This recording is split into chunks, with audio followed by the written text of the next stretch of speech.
Yo! Welcome back to the Ease In Podcast. Unless this is your first time, then just welcome.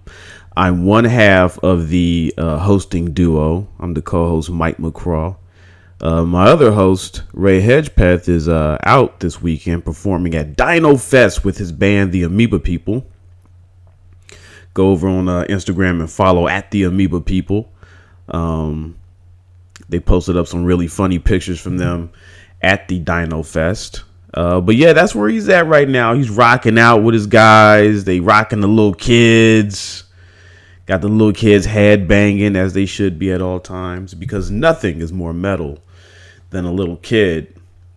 Yeah, man. So I'm just rocking the mic by myself. Trying to bring to you the greatest animation podcast on the internet, coming from California, named the Ease In Podcast. Just steering this shit by myself, and I've been thinking about it, and I've been thinking about the basics of what we wanted this podcast to be. I mean, the whole thing was started to share the day-to-day struggle of being an independent creator, all in the animation field,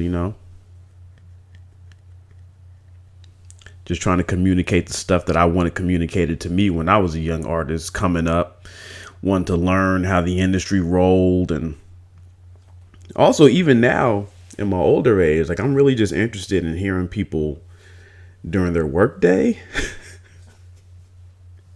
I know that sounds a little weird, but yeah, man, I just love to hear people working.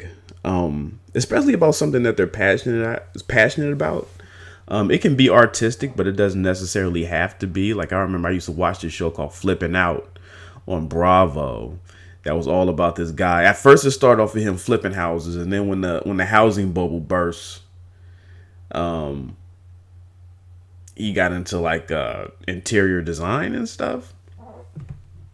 But either way, like, that was a really cool transition too, because you start off a show with a successful guy who's at the top of his game, and then seeing how he has to sort of double back and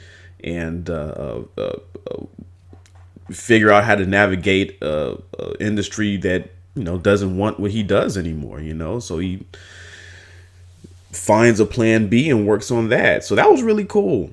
And that's the type of stuff I'm interested in. And that's kind of what, I wanted this podcast to be initially, was just talking about a day-to-day life of an animator, independent or, non-independent or dependent. Okay, I guess dependent is the opposite of independent. But that sounds fucked up to just call people dependent if they have jobs. Or if it's like, wait a minute. Okay, so okay, let's talk show business terms. So in show business, if it's so the opposite of independent is studio. Got it. It took me a while. So to be an independent animator or a studio animator,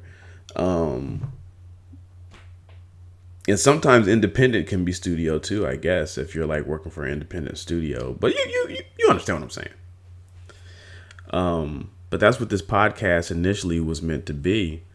I used to find tutorials online and different people trying to teach me the craft of animation, which is great. I think learning craft is a big deal. I think that's even becoming like a bigger deal on the internet too, because every other day there's these master classes and skill shares, and they all trying to ride Linda's dick. Y'all remember lynda.com? Didn't that company sell to like Google for like $1 billion?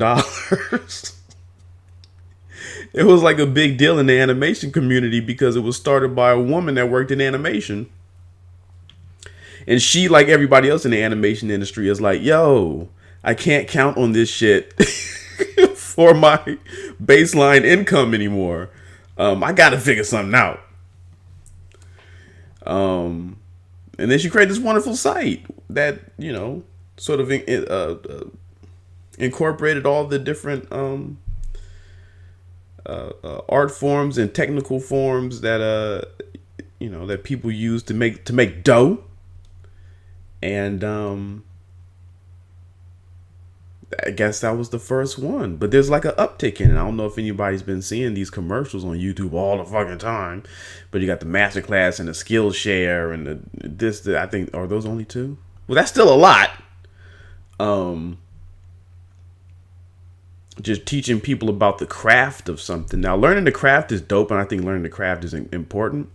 But I also want to know how to feed myself with it. You know what I mean? I also want to know how to take all these skills and how to get the first job, then how to parlay that first job into the second job, and how to figure out how to work this out on my own. If, there's not a whole lot of guidance for independent artists out there. And I think, a lot of it's because every situation is different, which actually makes me feel like it's more important for artists to come out and tell their stories, because it's like, if I can hear this guy's story, that guy's story, that girl's story, that girl's story, and kind of put it all together, me or somebody else listening can try to figure out some type of patterns or similarities, at least give them a path of a way to go.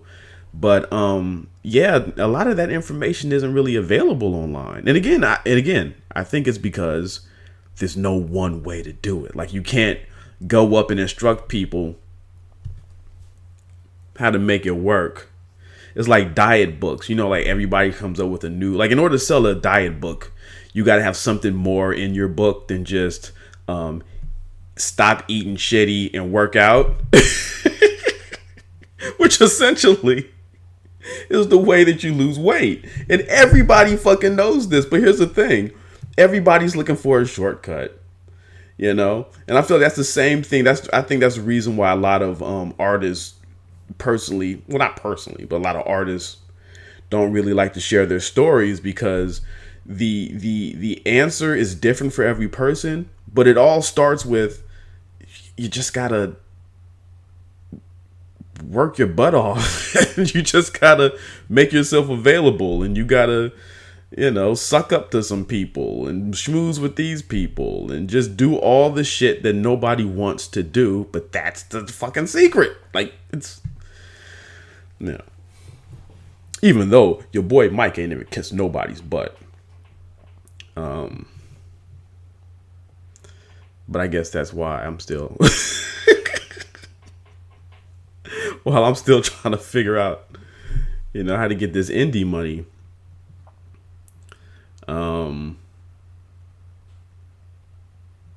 But yeah, so that was basically, but yeah, I was just thinking about the, but yeah, I hear that a lot when, I'm watching, YouTube, videos or vlogs or something like that.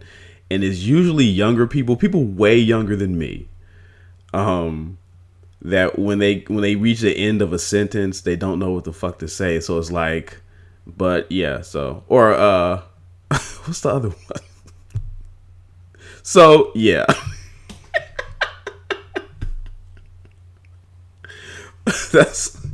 And I legit just did it.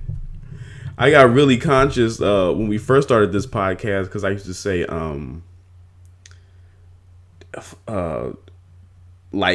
like a lot. Oh, I don't even know if I still say it. Like, I say like so much. Hold on, let me back up from this mic, because this thing keeps going to red. I used to say like so much that I didn't even realize I was saying it. So like, I would just be like saying like all the time. Like, everything was just like, and it just made me feel stupid. So yeah.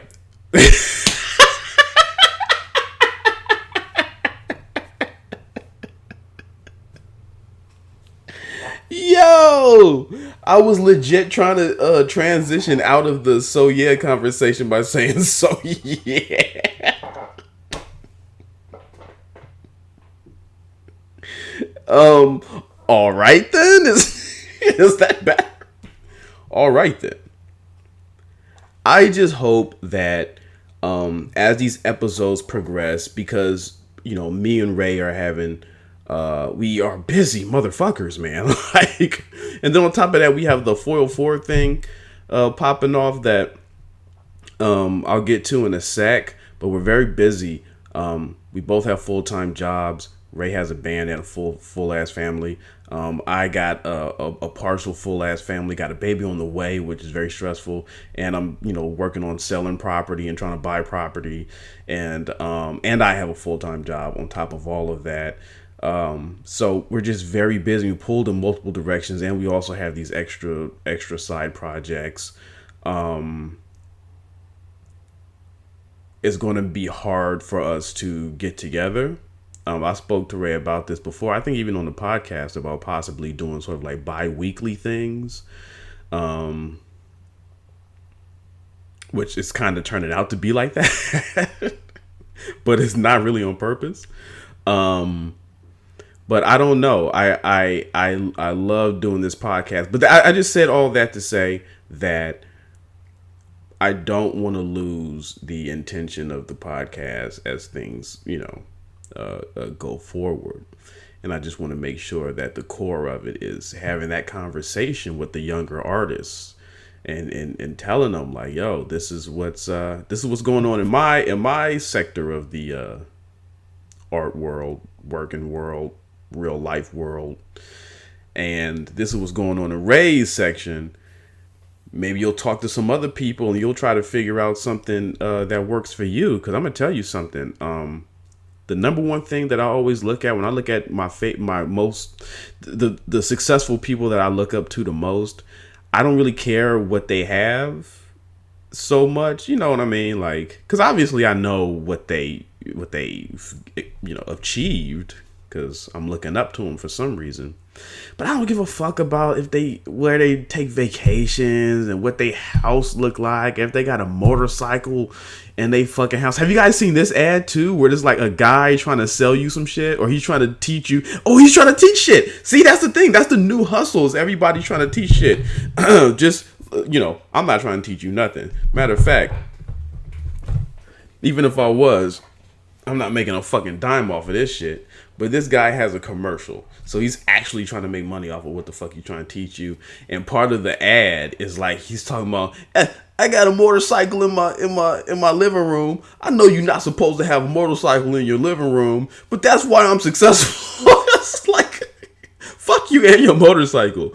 The only thing that I want to know, I don't want to know what you've gained. I want to know what you've given up. I want to know, what the stresses are, what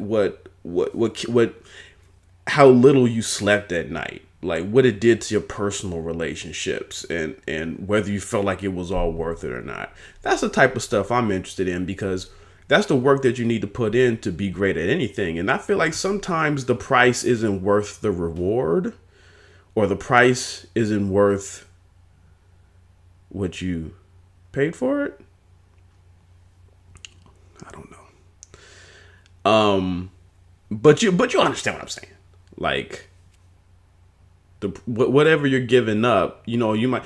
I'll give you a perfect example. When I first started in working in animation, I was taking on a lot of freelance, and my thinking was, okay, I'm just gonna take up all this freelance, and I'm gonna get all this extra money, and somehow I'm gonna get my name out there. That's the number one thing. You gotta get your name out there. What everybody thinks when they first starts working is that they got to get their name out there.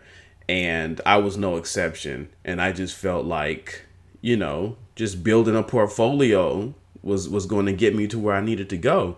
I didn't realize until later on that it's not about the volume in which you produce, but the value in which you produce. Because you could have freelanced at a million different places that don't have a name, by like a smaller company that nobody's heard of. And then you could have did like one, intern gig at like a Nickelodeon or the Cartoon Network, and that'll get you in the door faster than just freelancing at a bunch of different random projects or studios. That's just a little game. I decided to throw in there. But yeah, that's how I started out. Like, I was just trying to freelance everywhere, and I realized two things. One, I had no social life. I didn't have a girl. I had friends, but I didn't speak to them for like a long time. Like, I rarely saw my family, because I was just working all the time. And check this out: two things didn't happen I didn't really get my name out there like I wanted to, and I didn't get rich. So, I mean, I was doing all this freelance and it affected my finances none. It affected my standing in the industry none. So basically, I was just sacrificing all of my time essentially for nothing, unless you count life experience. And I did get a lot of life experience doing all that freelance. But that's what I'm saying is like, I want to know that stuff. I want to know, well, dang, so you stopped seeing your family for like a year and you're still poor? Like, I want to know all that stuff so that I can make the decision not to do that. And so hopefully during the course of this podcast, you can not only relish our successes, but, at least consider our mistakes, because I've been young before, and there's a part of me that's still like this. I'll listen to what I want to listen to, but I'm going to do what I want to do at the end of the day. So that's all I'm saying. Do what you want to do at the end of the day, but I just hope that this information sits in the back of your mind, or any information that we give or we go over sits in the back of your mind while you're making that decision. You'll always be thinking like, yo, well, Mike said, yo, real talk. Right before I said that, I was like, oh my God, this sounds crazy. Somebody sitting around wondering what I said. That's probably not a good idea. But hopefully you'll get something from everything that you hear. But yeah, man, I'll just get to it. Like, we're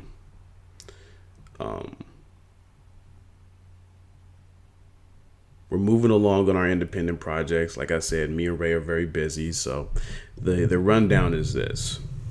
I believed I finished the Foil 4 heliocentric short film, or at least my end, because Ray still has to put like the Foley and the sound effects and everything on there. But I thought I had finished my end. But upon a second viewing, I realized that our old logo, the Foil 14 logo, and the Foil 14 song are still in the beginning of it. Which really doesn't affect the rest of the film, but it does affect the beginning. But I do need to change that.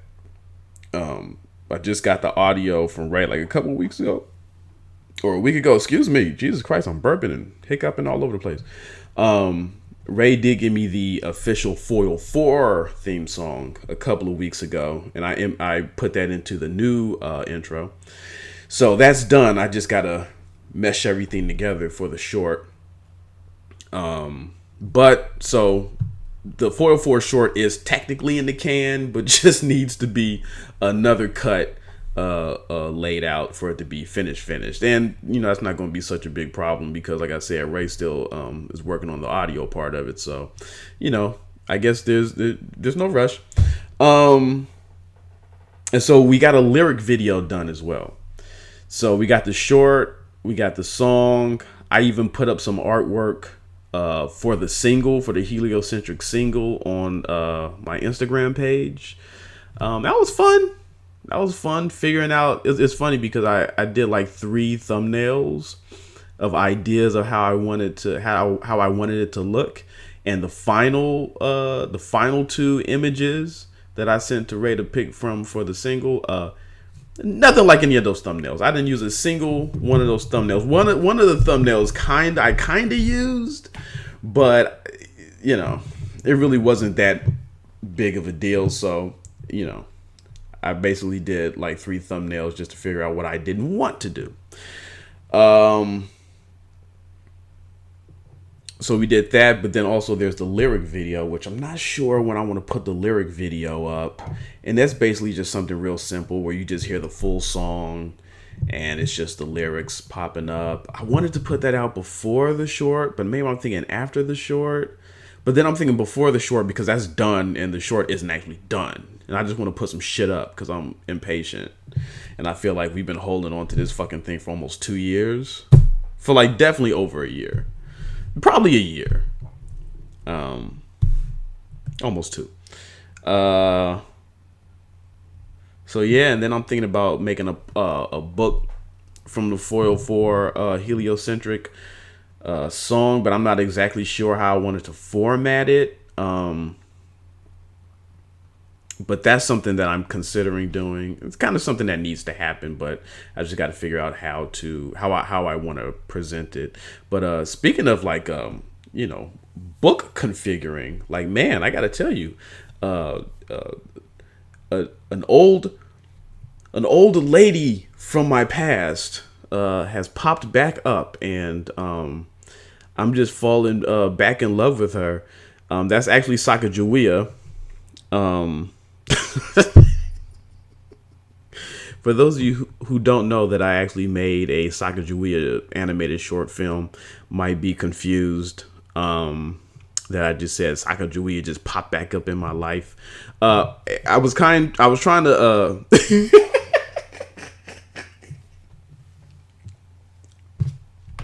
I was just trying to let you know that I was working on this. I was working on this short a while ago. It was actually the last short that I did.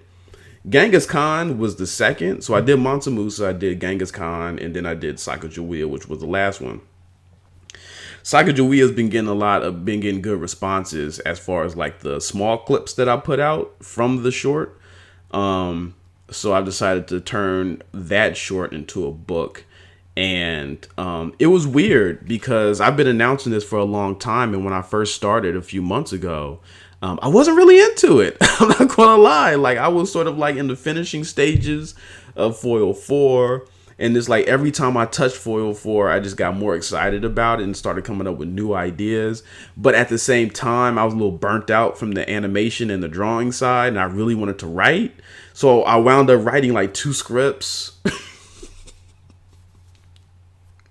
I wound up writing 2 scripts, both for pilots, and then I wrote a treatment for a movie.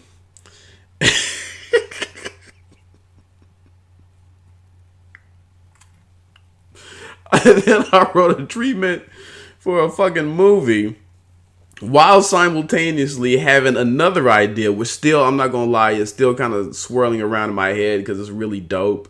But man, I'm gonna tell you, this creative shit takes you on like weird journeys, man.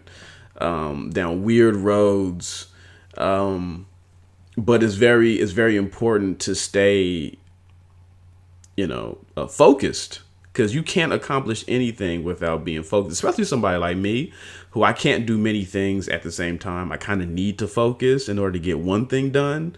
But I have a hard time multitasking. Like, I don't eat, every time I eat one course at a time. I don't really jump around. It's like I'm going to do the chicken, and then I'm going to do the mashed potatoes. And then I'm going to do the vegetables. Like it doesn't have to be in any particular order. I just can't be jumping around. And that's kind of how I approach the work. However, my creativity works the exact opposite. My creativity is like, oh my God, that's a dope idea. But it's also a dope idea for this idea. And then what if you had this idea? But then you could also go back and work on that idea. And that's kind of how my brain works. So all that was happening around the time that I was sort of finishing up the short for Foil 4. And I started putting Sacagawea together. And so my love for it wasn't there, and it took me a long time to do one page. And I'm just copying and pasting stuff. Like, I'm reusing a lot from the short film. But it still took me a while because I was just kind of like not into it. But then a funny thing happened. I would say like just this past weekend, I just really started looking at the drawings and looking at the complete layout of what was happening. And I was like, man, this is actually like a cute ass book. This shit is fucking cute. Like, look at these little characters and the way their attitudes are. Like, I was like, Mike, you dope as fuck. Mike, you are dope as fuck. But yeah, that's what it was. It was kind of like I was just watching. I was looking at somebody else's work, and I was like, "Oh, this is kind of cute. Like, I like this." Look at Sacagawea. She kind of sassy. she, and I don't know. I just all of a sudden just got this love for this shit again, and I don't know.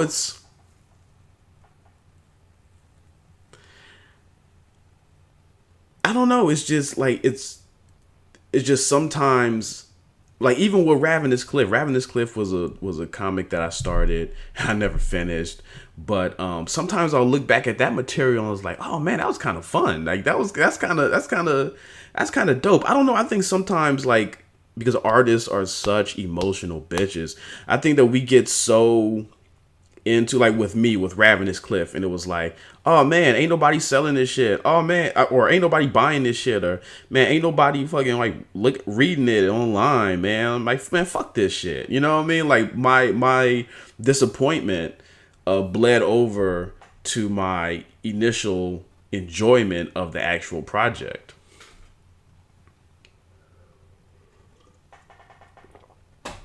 But then with Sacagawea, I felt like it was a little different. Still emotional though, because I just had so much love for Foil 4. Like I saw the future.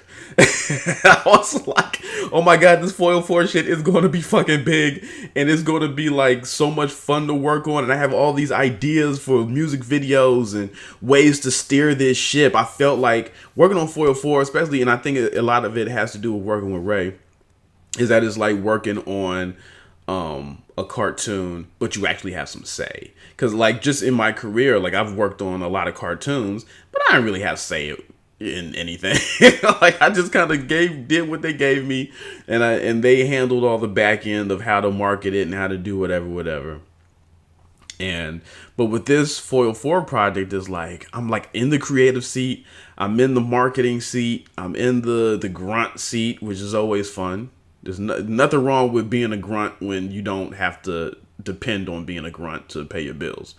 But all that stuff, man, like I just felt so like this is where I want to be in life, but I would like to make money doing this. Like this is the part of making cartoons that always excited me when I thought about, making cartoons. And that excited me so much that poor little Sacagawea was just sitting off to the side, feeling neglected, But once, because Foil 4 for me right now is like, I feel like I did a lot. And so now we're just sort of like waiting for the short to finish up before we can release it. But, and really, I want to do another, like, I think Ray has a new song, and I really want to do another Foil 4 video like quickly, but I do need some separation. I do need to take a short break, but I feel like being able to like, and it sounds so fucked up. It sounded like I had like a fling, like I had a year-long fling with this Foil 4 project, and now I done did all I could do. Not trying to be graphic or disrespectful to anybody. I done did all I could do, and now I'm going back to my sweet Sacagawea, or more my sweet story timelines, and being like, "Hey, honey, I forgot how beautiful you were." And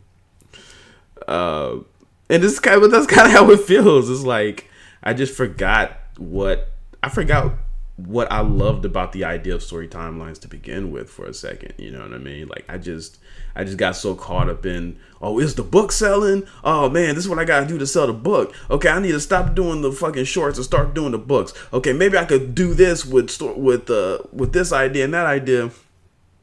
And I just forgot that the reason I started doing story timelines was because I thought that, being able to put a little bit of personality to these historical figures, I thought that would be fun, and that would be a way to, sort of introduce people to these characters that I think are really cool. And so, I'm doing this Sacagawea thing, and I'm like, man, this book is really fucking cute.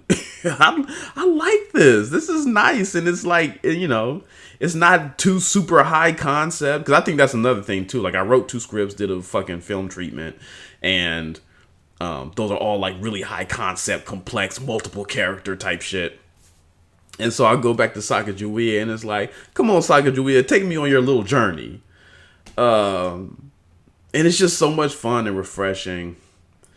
And so yeah, man, the love that I had for it is back, and it's just, I just want to take that and inject it back into the project. So instead of me coming at this book like, okay, I just got to put this book out and then I got to do this, it's like, nah, I'm gonna have fun putting this book together, man. I'm gonna keep it as kind of with the theme that I had set out for it.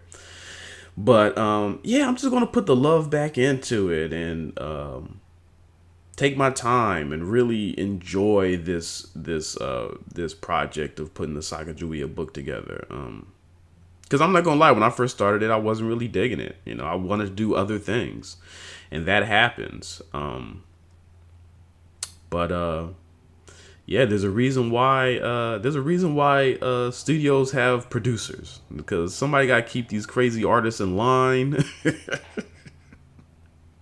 And who's going to do it but the least creative motherfuckers on the planet? Oh, that was disrespectful.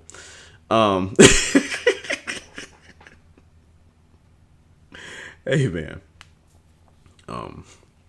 The right hand can't do what the left hand can do, but they both can wash each other, right? Both keep each other clean. So yeah, man, you got to appreciate that outlook and just planning in general, because I think that's a good way to wrangle your mind. Like the fact that I knew that I had this Sacagawea book, coming out, even though at the front part of it, like I wasn't really digging it, I still persisted, and I realized in the persisting that, yo, I kind of like this.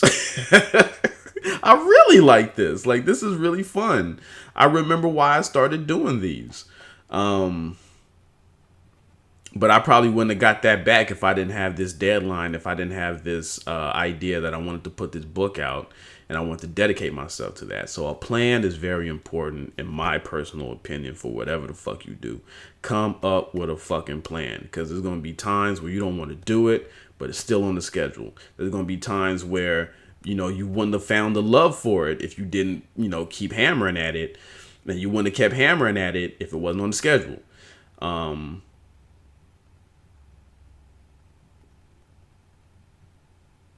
Yeah. But it is sort of a tightrope walk. Because on the one hand, you wanna trudge through it and keep hammering at it. But on another end, I felt like me taking that little short break allowed me to come to it with fresh eyes. So yeah, maybe you got to figure it out for yourself and just navigate just give yourself a little break, stay away for a little bit, come back to it, and just keep on going. But either way, you got to keep going. Yeah, I actually got that from. Well, I mean, I didn't get that from Rick Ross, but I heard that recently. Rick Ross did an interview. The rapper Rick Ross, not the actual drug dealer. But he did an interview with Tidal, Jay-Z's streaming service. And he did an interview for like a show that Tidal, I guess, hosts called what the fuck the name of that fucking show? I probably should have took notes on this, because I'm definitely going to qualify this as my inspiration of the week.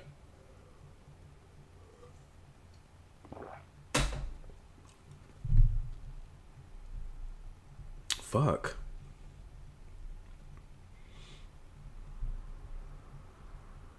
Something about the hustle.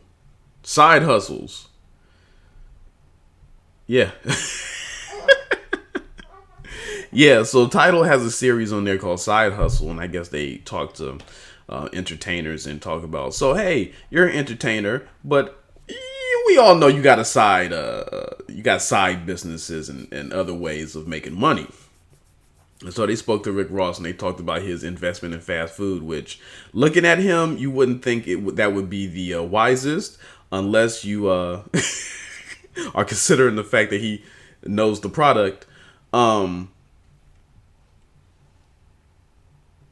Yeah, they talked about his Wingstop franchises, because apparently he got a whole bunch of Wingstop franchises, and she started talking about, okay, what sites do you let go, or what businesses do you like? What is it that makes you, want to let something go? And his whole thing was like, if you just don't believe in it anymore, because she also brought up what happens when your businesses are failing. Like, do you just get rid of them? He's like, nah, that's when you go harder. You just keep hammering at it until you make it work. And I think that, personally, I think there's got to be sort of like a cap to where you're like, okay, I can't keep trying.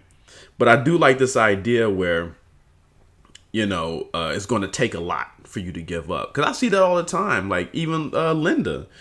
I actually don't know the financials on Linda. Like, I don't really know too much factual information on lynda.com. But I do remember this. I remember seeing Linda and then not giving a fuck. But then at some point you would see Linda like everywhere. Just as far as ads are concerned. Because sometimes, like I remember seeing a lynda.com ad on like one website. And it's like the same website. And you'll see that a lot, where you'll go on like one website and there'll be like an ad for something that you only see on that fucking website. Well, that's kind of what Linda was at first for me. But then over time, like, you started seeing Linda pop up all over the place. And it's like, if somebody had given up early just because it wasn't getting all the attention, it never would have become what it is today. So at some point, yeah, you got to keep hammering at it. And like I said earlier, it just, there were certain things that would make me discouraged about my own ideas because it wasn't hitting immediately. And sometimes things take time. Sometimes things, especially now, like now when people have so many options, and I say this all the time in this fucking podcast and it annoys me, but it's the truth. It's like people have so many fucking options that it's like, okay, you gotta make me give a fuck. You know what I'm saying? Because there's shit that I actually do give a fuck that I haven't even gotten to yet. Like you gotta take my attention away from shit that I'm waiting to give a fuck about. And that's real, and that shit doesn't happen overnight. Well, sometimes it does. Industry plants and all that, but sometimes you gotta hammer at something, and I think the same thing goes for your mentality. Creatively. You might not feel that spark at first, but if it's something that you really, really, care about, and it's on the fucking schedule, keep at it. You might find something good out of it. Like, I remember hearing about The Simpsons. The Simpsons was an idea that Matt Groening came up with in the waiting room to pitch The Simpsons, and it came out being one of the dopest shows for a period of time on TV. I mean, you just never know. So, I don't know. I say go with faith. Even if you're not a person of faith, have faith in yourself at the very least. And have as much confidence in yourself as I have in the way that I'm exiting this podcast, which is hopefully have more confidence. Because, actually without the rhythm, like I remember when Tom left the podcast, that kind of threw the rhythm of how we closed the show. That kind of threw the rhythm off for a little while. And then me and Ray got a rhythm. And as soon as we got a rhythm, we kind of started skipping weeks. And now I'm by myself and I don't know how to close this fucking show out. It's over. No. Well, let me just pitch my shit. So, if you want to see history come back to life, visit storytimelines.com, the company that I was just talking about that, I just got the new spark for, and just realized how beautiful and meaningful this whole project is to me. And I proved it 4 times if you count the book, with 3 short animated films based on the lives and accomplishments of Mansa Musa, Genghis Khan, and Sacagawea. I also got a children's book available called Mansa Musa, the Richest Man in History. That's available on storytimelines.com and Amazon. And that was the first book that was made with love. And now I'm working on the second book made with love, which is Sacagawea, the Heroine of Discovery, which should be coming out soon. And I'm having a great time working on it. I'm thinking about posting some process of me working on it on Instagram, but it's really not much. I mean, there's a lot of copying and pasting shit. I'm being honest with you. So yeah, the storytimelines.com and keep your eyes peeled for that new Sacagawea, the Heroine of Discovery book coming soon. And if you want to see any of my other work, personal or otherwise, you can go to MikeTheWolf.com. That's MikeTheWolf.com. I have links to my social media on the homepage. So if you want to hit me on Instagram, Facebook, Twitter, you could probably catch me better on Instagram. The links for all those sites are on my homepage. And yeah, so like I said, if you want to contact me, hit me up on Instagram because that's probably the best way to get to me. All right. Well, this has been the Ease In Podcast. So yeah, that's what's up.